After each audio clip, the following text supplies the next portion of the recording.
Today on Locked On Canadians, the Habs are back in town. The men's quarterfinal is set in the Olympics, and we may have the ideal winger for the Habs, but the question is, how much is it going to cost to get him?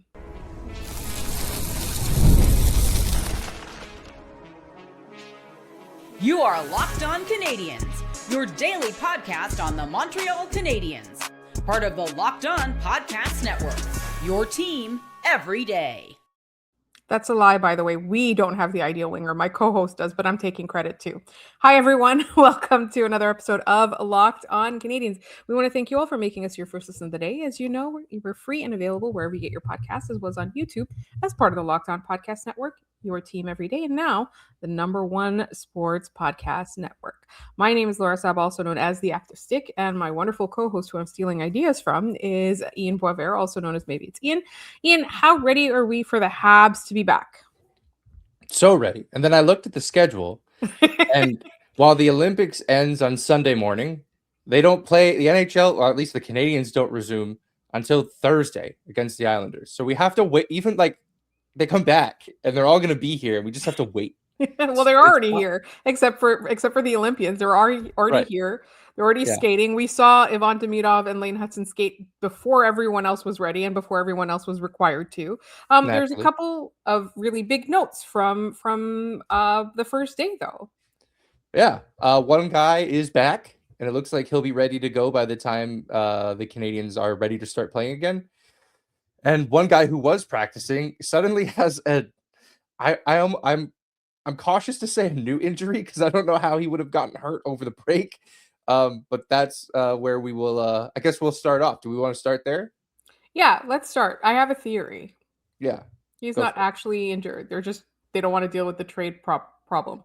Yeah. So this is Patrik Laine, who the Canadiens announced before they took the ice for practice, that he is dealing with a lower body injury and will be reevaluated every day.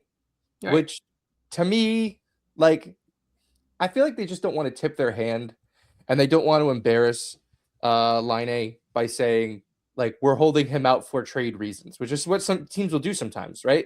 Yeah. They'll say, like, especially you'll see it a lot next week when the games get started again, and we're looking at we're watching lineups get announced, and they go, this player is being held out for trade related reasons. Yeah. Um, They don't want to do that to him.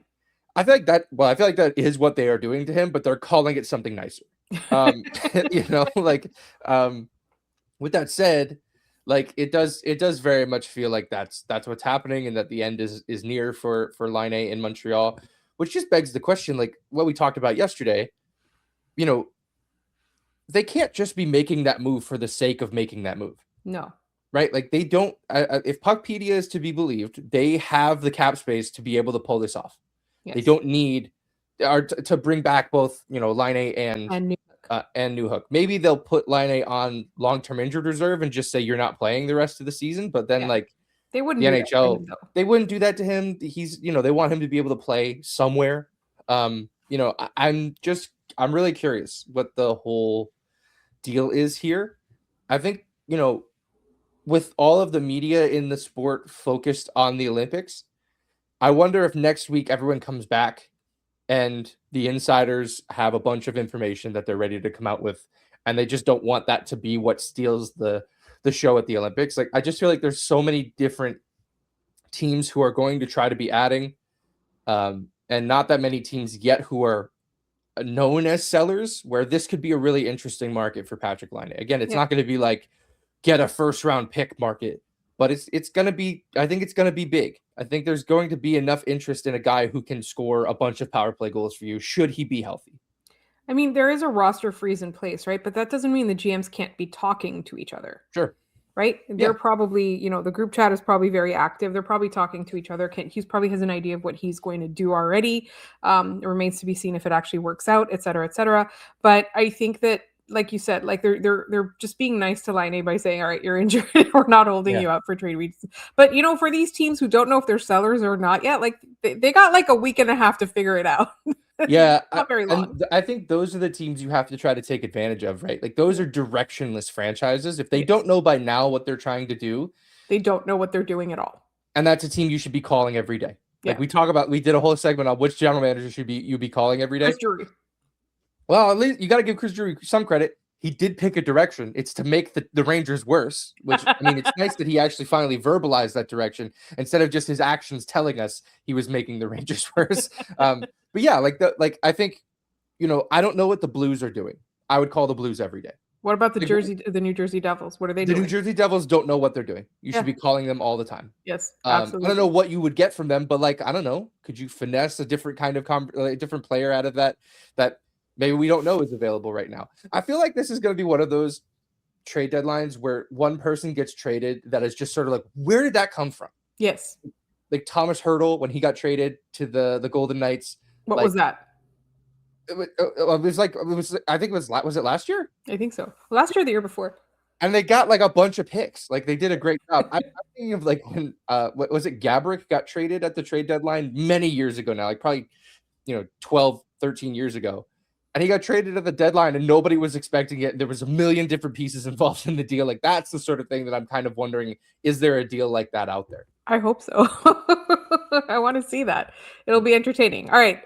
Let's really quickly talk about Alex Newhook too, because we have plenty of juicy stuff going on later as well. Yeah. So Newhook skated with a non-contact jersey on.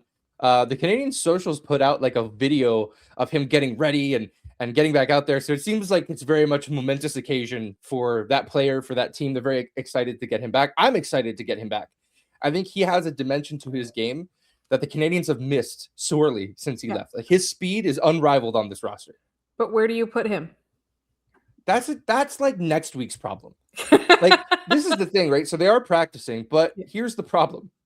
Your first line, you can't practice with a full first line. Suzuki's not there. Your second line, you can't practice with your second line. Only Demidov is there. Yeah, only Demidov. Oh, yeah, I forgot about Kapanen's still over there. We haven't talked about him much in the Olympics because there's not much to talk about with Kapanen, unfortunately. But you can't practice that line. Third or fourth line, who knows what they are, but Texier, not there. Yeah. So, it's very much where do you put him? I don't know. Where are we putting anybody until we know where everybody is when they come back? I think that first practice back, I imagine, so if it's Sunday that everybody is still at the Olympics, Monday's probably a travel day. Yeah. Tuesday's probably a rest day. Maybe Wednesday, the day before the game, is when we're really going to start figuring out where all these guys slot in. Yeah. Also to note, on Sunday is their annual, their fan practice.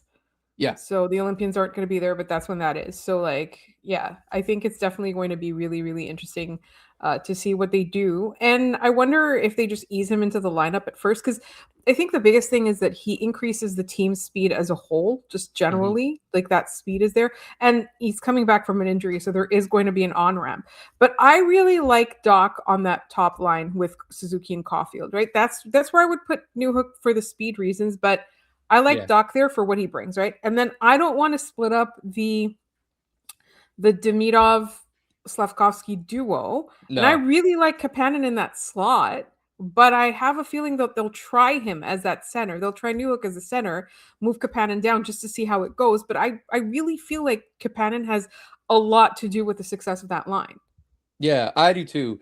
I like Doc on the first line as well, but I am very interested in trying Newhook there for a shift or two in a game. Yeah. Right? I want there's 25 games between now and the playoffs. The Canadiens are in a very good spot. They're probably feeling somewhat comfortable in their playoff positioning, but they're not in it yet. But let's imagine that they're preparing for the playoffs, right? The time between now and the end of the regular season, the goal is to collect as much information about all of these guys as possible. Because let's say you get into a playoff series and you have Doc on that first line and it either isn't working or Doc gets hurt. You need to know that you have other options, right? And they've already collected, Texier can fill that role in a pinch. We know that. Maybe that line needs something different, though.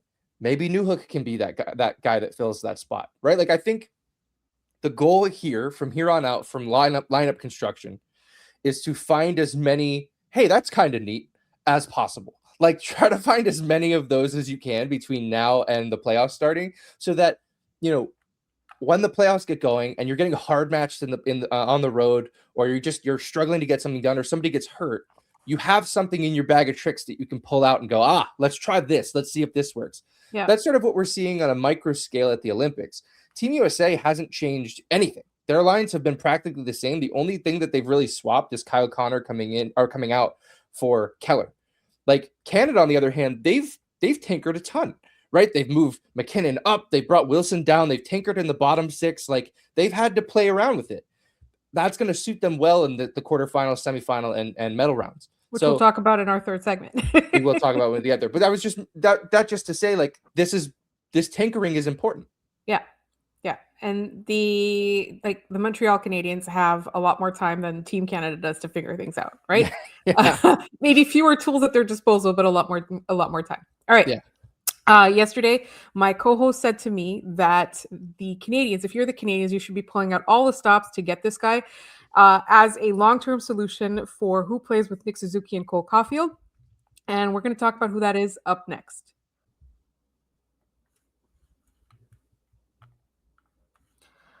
This episode is brought to you by FanDuel. Ever wanted to experience the NBA Finals live and in person? FanDuel is giving you the chance to turn that dream into reality with their NBA sweepstakes. Here's how it works. Use your profit boost on any NBA future and you'll automatically be entered for a shot to win an NBA Finals trip for 2. That's right. Flights, tickets, the whole experience. If you're already looking at the board and thinking about which team can make a deep run, this is the perfect time to lock it in. I love futures this time of year. Whether it's picking a team to win the championship or grab a conference title, it adds that extra layer of excitement to every game down the stretch. And now, not only can your pick net you cash, but it could also send you to the finals. Visit FanDuel.com to get started. Use your profit boost on an NBA future and get entered for your chance to win a trip to the NBA Finals. Play your game with FanDuel, the official sports betting partner of the NBA.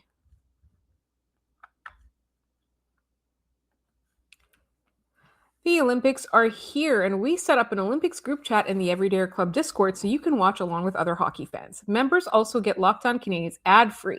Join now at lockedoncanadiens.supercast.com or tap the link in the show notes to learn more. All right, so we teased this yesterday. We were talking about Rumor Roundup, and Ian came up with an idea and said, if you're the Montreal Canadiens, you should be pulling out all the stops to get this player. Ian, can you please reveal your idea, not mine, that I also took claim for at the top of the show? Who are we talking about? Yeah, let's go through the hockey card of this player. Let's do it. And then I'll reveal the name, because I think just talking about what this player has done and what kind of package they come in, it reveals why this is a very enticing option, should this player even be available. This player is a left winger. They are 6'3", 204. Currently have a 66-point season going in 57 games. They have they are only 26 years old. They already have under their belt a 109-point season, a 79-point season, 2 80-point seasons. This current 66-point season they are on. They are a restricted free agent. Their team, in the news, the contract talks have stalled. This player is Jason Robertson, and there's a lot of talk about Jason Robertson right now in the same breath as Cole Caufield and Alex DeBrincat and Lane Hutson, guys that were left off of the U.S. Olympic team. I just find that the Canadiens' whole reason of being during their rebuild, during their futures acquisition phase of their rebuild, was collect as much as you can, draft as well as you can. Not all of those draft picks, not all of those prospects are going to be parts of your team. They are capital, right? They are what you use to spend on stuff. Jason Robertson doesn't have a contract for next year. He's a restricted free agent. I don't know that it's going well. From what I've read in various places in preparation for this conversation, is that he wants north of $12 million a year. He wants to make more than Mikko Rantanen. And that the Stars might be a little hesitant to do that because he doesn't drive play the same way that Mikko Rantanen does. He's a finisher, he's a point producer, but it's mostly he's not the guy carrying the mail through the neutral zone and all of that. This is the kind of player that we should be falling out of our seat to go get should they become available. Especially now that Canadians' whole up front has shifted, right? We started this as they need a second line center. Well, they kind of have one, right? Oliver Kapanen's done pretty well. And he's really young, and he might grow into that role even more than we could have imagined. Yeah. He's at the Olympics. Oliver Kapanen, despite the fact that he's not playing, is an Olympian. And if Finland wins a medal, he will leave the Olympics with a medal around his neck. Yeah. Like, oh, he's not playing, blah, blah, blah. He's an Olympian. They picked him for that team. They said, you are one of the best players from Finland. Come play for us. Yes, that's exactly what happened. And in his rookie year, his rookie NHL year, but still, right? Like, that is exactly what happened is you are one of the best. You are coming with us. Yeah, exactly. So like we've talked about it, like the 2C or not 2C bit that we had for a while, that whole has shifted because Juraj Slafkovsky has been brought down to essentially drive the second line from the wing, which has been a tremendous success. And the long-term ramifications of that are great for the Canadiens. But it does leave a hole in the top line, which, I think you can draw a dotted line between Suzuki's 5-on-5 production dipping from when Slafkovsky left that line. They took a very talented player away from that trio. Yeah. But Jason Robertson is the guy that I would pay $12.5 to $13 million a year for, especially in a salary cap world, a world where the salary cap is increasing, right? Like it's going to sound like a lot of money because it is. It is a lot of money. Is he worth it is the question. Right. I think he's worth it if you can work out a trade with the Stars, because as of right now, the offer sheet compensation is steep. For this season, and it will change going into next season.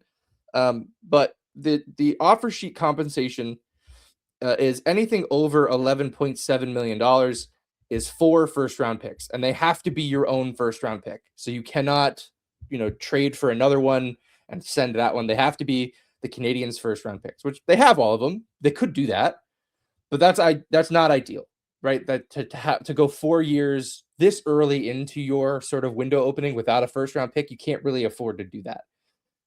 So I honestly I wouldn't trade Hage. I don't think I would touch him because he plays center and you could play him at center potentially. Yeah. I don't know that I would trade Jurovsky. I don't know that I would trade. I think I might trade Reinbacher. Yeah. Assuming you could find another defenseman, that's obviously going to be tough to do. But he hasn't made it yet. I'm curious to see what the Canadiens think of this player. Yeah. But that to me, I'm looking at it, I'm going, if Jason Robertson does become available, this is exactly the kind of player that you kept a haul of assets for. That's why you did this. So I want to prepare people for I know people, who's the guy we keep talking about? Robert Thomas. Yeah. Robert Thomas. But yes, that's great. But what if you could have Jason Robertson and your top 6 is Caufield, Suzuki, Robertson, and then Demidov, Kapanen, Slafkovsky? That's really good. One of the best in the National Hockey League. Yeah.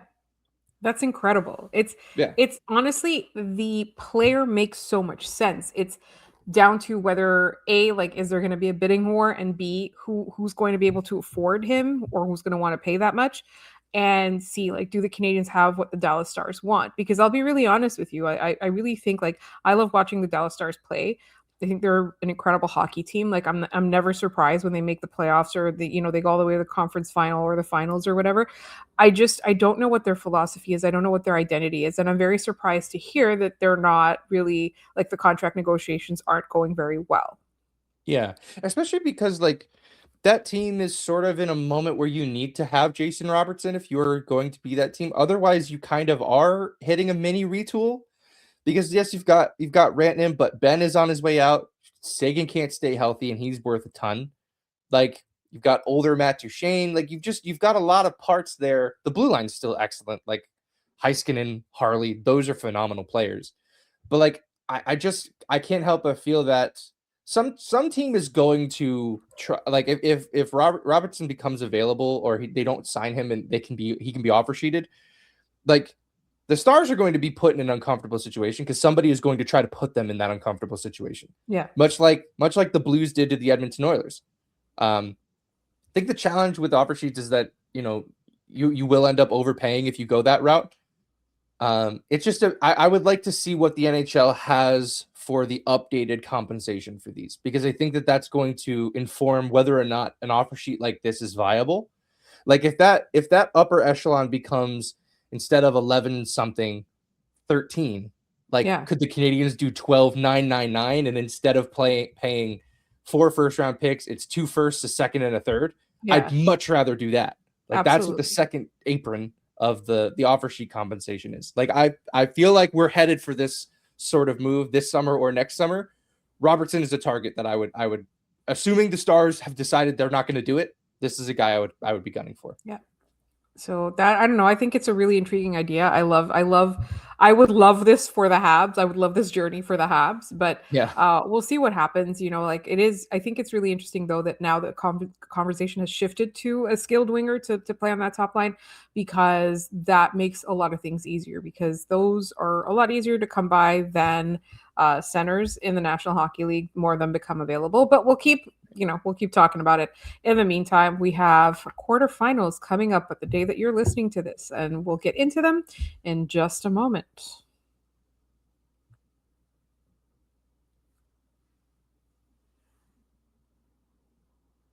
All right. So the men's tournament, the Olympic men's hockey tournament has arrived at the quarterfinal stage. I felt like it got a little bit interesting with Denmark and Czechia, and with Sweden and Latvia for a moment, for a hot second, and then things just fell into place. And now the matchups are as follows, if I get this right. Slovakia is playing Germany. Correct. Canada is playing Czechia again. Mm-hmm. USA is playing Sweden. Yep. And Finland is playing Switzerland. Yeah. Let's start with the 6 a.m. game that I will be up for, and I hope if you're somehow listening to this before that game starts, how did you do that? I think this is actually a really compelling matchup. Yeah. I think that this, if you're looking at it from Germany's perspective, they probably think that they got a pretty good draw in this, right? Like, Slovakia is, yes, they won Group B, but they're not the type of juggernaut talent that some might expect a group winner to be, especially that group, right? Yes. They were thinking they probably would have had to end up playing Finland or Sweden. Yes. And instead of, because of the funniest goal differential tiebreaker I've ever seen in my life, like, they have to change that. I can't help but think that was the wrong way to decide who won that group, but it is what it is. I think I'm really interested in this game. I think it's going to be close, and it's going to be about how far can Juraj Slafkovsky take the Slovaks. Can he put them on his back for another game and allow them the opportunity to play for a medal? Yeah. That's what's on the line here. And I just find that that's a fantastic situation for Juraj Slafkovsky to be in. As a Habs fan, I'm getting goosebumps. Yeah. And if they can beat Tim Stützle on the way, pretty cool. Yeah. I mean, it is like, the thing is, like, Germany is a better team than we think, because it's not a powerhouse, but it has like 2 of the best NHL players on it. And like, Leon Draisaitl is one of the absolute best NHLers, right? Moritz Seider, a fantastic. I mean, he's going to get Norris votes this year again. Like, this is it's funny, like, a lot of these teams that, you know, like we'll talk about the Czechs with Canada next. Like, they don't have a lot of NHL talent, but the NHL talent they have is top end, right? Yeah. Like, David Pastrnak on Czechia is a top end NHL talent, but then the floor drops out. You know, there's not much else happening. Yeah. You know, but you want to jump to, actually, let's save Canada Czechia for last. I think that's most important. All right. Switzerland, Finland at noon Eastern. I think the Finns should have this one. I think this should be a pretty comfortable game for them. However, like, both Finland and Sweden have had really weird coaching. Like, the coaches have been under fire since the tournament began. Very curious to see what happens after this tournament for both of those teams, depending on what their results are. And then we can, like, ask Patrick Bexell for the gossip. yeah, exactly. I have Finland in that game. I'm going to go out on a limb. I'm going to say Slovakia takes that first game. I think so too. I agree. I think it's going to be it's going to be tough, but I think it's going to be one of those where Slafkovsky turns it on, and, you know, like, it would be like just an edge over the German team. Yep. Yeah, I think it'll be a very close game. Juraj Slafkovsky game-winning goal. All right, let's go to Sweden, USA at 3:00. USA's reward for winning their group is having to play Sweden in the quarterfinal. which is Again, the toughest opponent they could have faced. Yeah, and I again, it speaks to the chaos that Slovakia created in Group B. None of this happens if Dalibor Dvorsky doesn't tap in the rebound off of Juraj Slafkovsky's shot to make it 5-3 against Sweden. None of this happens. Sweden wins that group. We're probably talking about, I think at that point we're talking about, well, Finland would be playing the US, I believe. Yeah. Still not a comfortable matchup for the States, but I think an easier matchup slightly.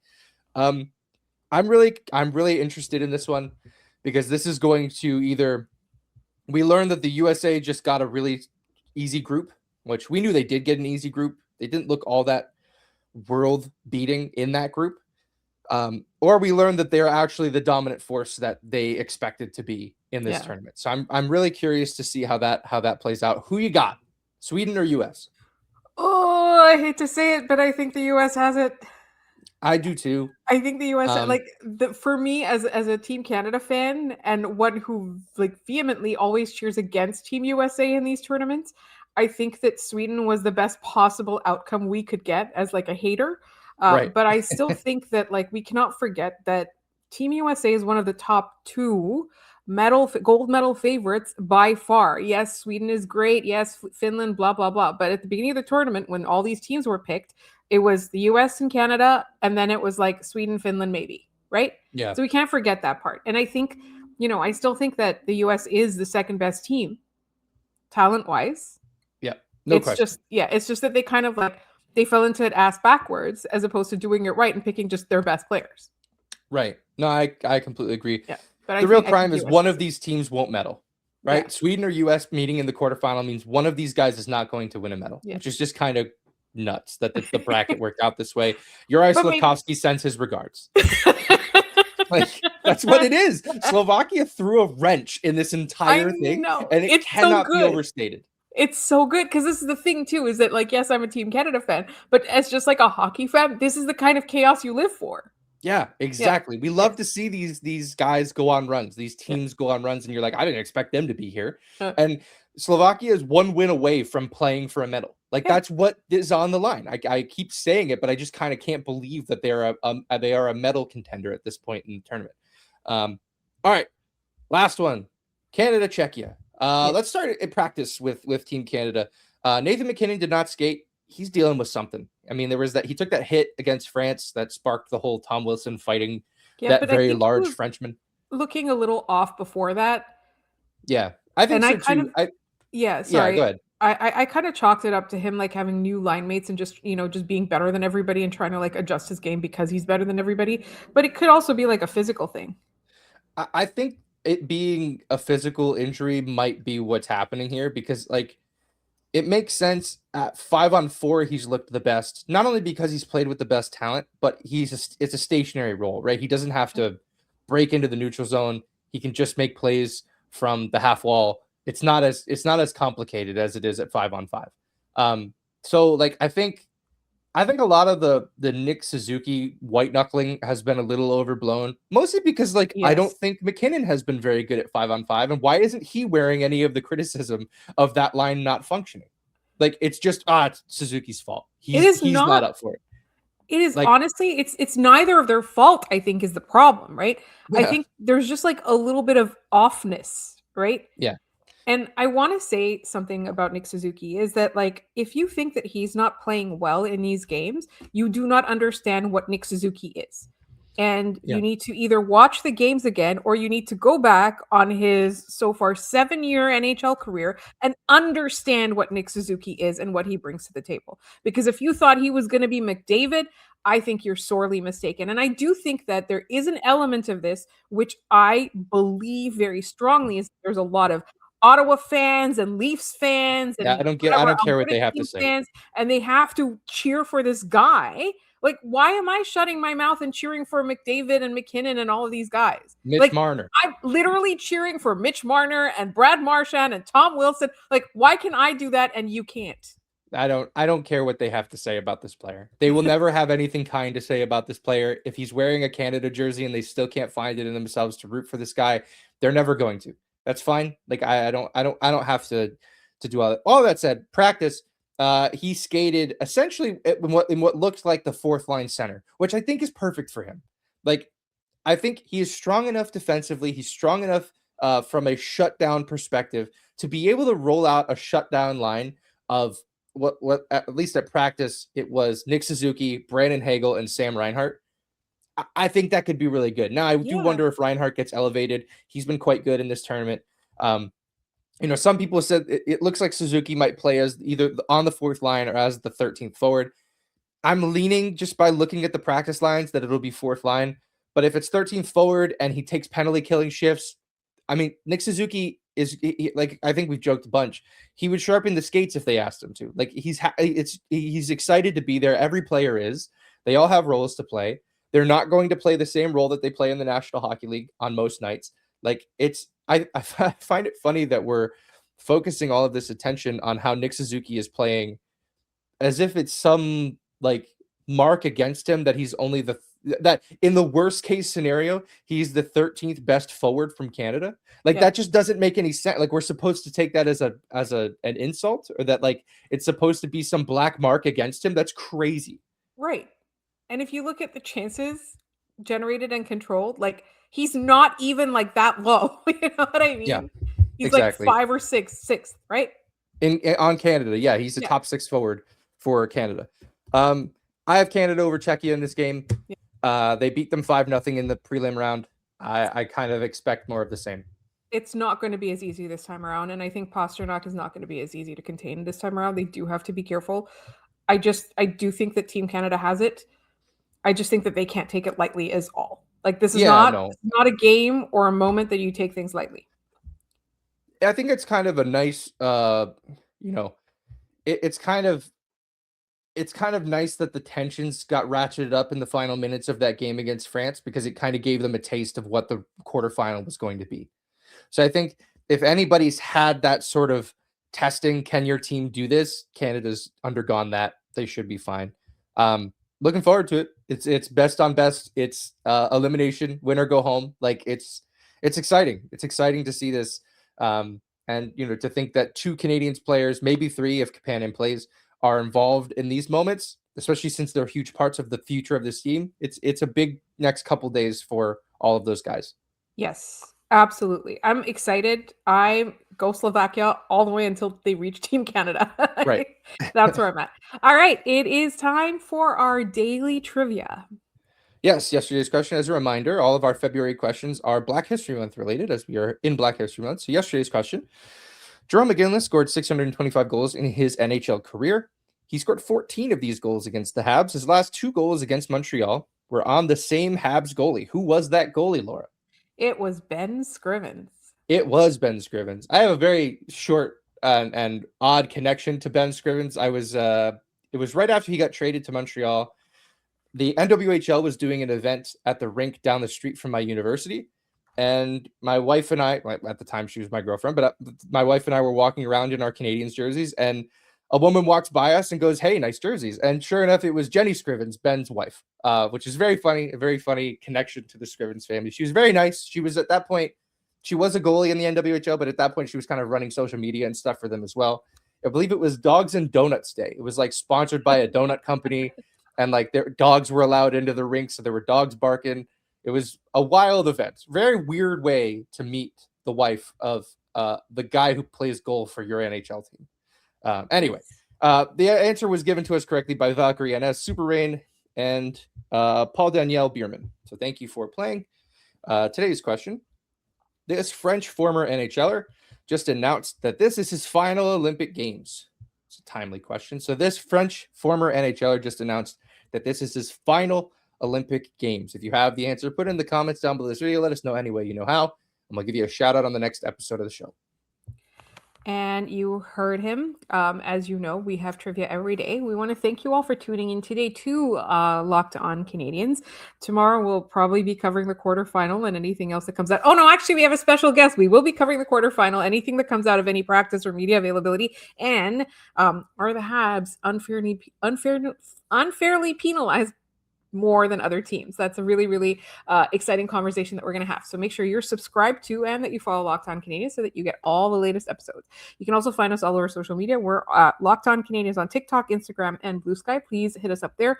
You can find me at The Active Stick. You can find my co-host at Maybe It's Ian. And if you never miss an episode, the Everydayer Club is built for you. Get Locked On Canadiens ad-free, plus members-only Discord access and more. Head to lockedoncanadiens.supercast.com to join the club.